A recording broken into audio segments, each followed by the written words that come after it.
सूर्य नमस्कार 8 अलग अलग आसनों की मदद से 12 चरणों में क्रम से किया जाता है। सूर्योदय और सूर्यास्त के समय इसे करना ज्यादा फायदेमंद होता है। सबसे पहले आप अपने दोनों पैरों को आपस में जोड़ते हुए बिना कंधों को झुकाए सीधे खड़े हो जाएं। सुनिश्चित करें कि आपके हाथ शरीर के समीप हों और आपकी ठोड़ी जमीन से समानांतर हो। अपने शरीर को दोनों पैरों पर समान रूप से संतुलित करें। इस स्थिति को समस्थिति कहा जाता है। पहले चरण को करने के लिए सांस लेते हुए अपने दोनों हाथों को आपस में जोड़ें और अपनी छाती के समीप नमस्कार मुद्रा में ले आएं। इसे प्रणाम आसन कहा जाता है। अब सांस छोड़ें।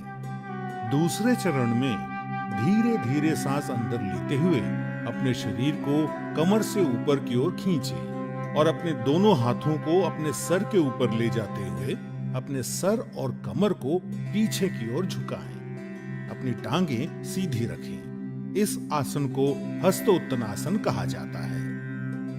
अब तीसरे चरण के लिए धीरे धीरे सांस छोड़ते हुए अपने शरीर को आगे की ओर तब तक झुकाएं जब तक आपकी दोनों हथेलियां आपके पैरों के दोनों तरफ जमीन को छू न लें।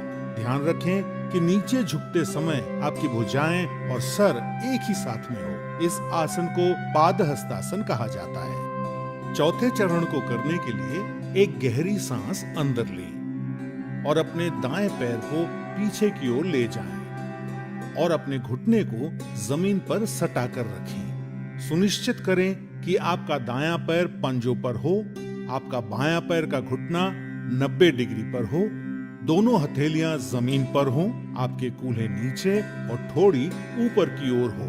इस आसन को अश्व संचालन आसन कहते हैं। अब पांचवें चरण में एक गहरी सांस छोड़ते हुए अपना बायां पैर इस प्रकार पीछे ले जाएं कि वो आपके दाएं पैर की सीध में हो। सुनिश्चित करें कि आपके हाथ और कंधे सीधी रेखा में हों और साथ ही कंधे, पीठ और नितंब भी एक ही सीध में हों। इस आसन को संतुलन आसन कहा जाता है।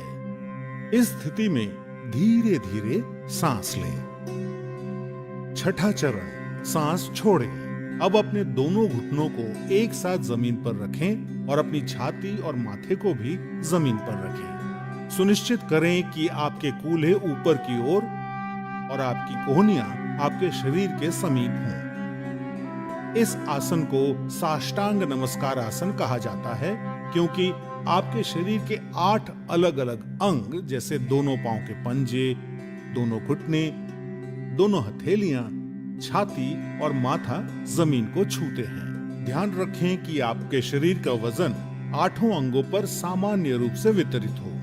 अब 7वें चरण के लिए सांस अंदर लेते हुए अपनी श्रोणी यानी पेल्विस को नीचे लाते हुए अपने सर और छाती को आगे की ओर सरकाएं और अपने शरीर के ऊपरी हिस्से को नाभि तक उठाएं। सुनिश्चित करें आपके पैरों के पंजे बाहर की ओर और टांगे सीधी हों। इस आसन को भुजंग आसन कहा जाता है। 8वां चरण, धीरे धीरे सांस छोड़ते हुए अपने पैरों के पंजों को अंदर की ओर मोड़ें और अपने कूल्हों को इतना ऊपर ले जाएं कि आपका शरीर एक पर्वत का आकार ले ले। सुनिश्चित करें आपकी दोनों टांगे सीधी, हथेलियां जमीन पर हों और आपका सर भुजाओं के बीच हो।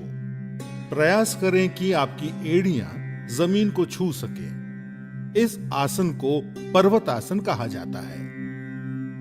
9वें चरण के लिए अपने कूल्हों को नीचे लाएं और सांस लेते हुए दाहिने पैर को आगे लाएं और अपने बाएं पैर के घुटने को जमीन पर रखते हुए पुनः अश्व संचालन आसन में आ जाएं। 10वें चरण में अपना बायां पैर भी आगे लाएं और सांस छोड़ते हुए पुनः पादहस्तासन में आ जाएं। 11वां चरण, अब धीरे धीरे सांस अंदर लेते हुए अपने शरीर को सीधा करते हुए अपने दोनों हाथों को ऊपर की ओर ले जाएं और पुनः हस्तोत्तनासन में आ जाएं। सुनिश्चित करें कि ऊपर आते समय आपकी भुजाएं और सर साथ में ऊपर आए। 12वां चरण, धीरे धीरे सांस छोड़ते हुए पुनः प्रणाम आसन में सीधे खड़े हो जाएं। अब इस पूरे अनुक्रम को अपने बाएं पैर से दोहराएं।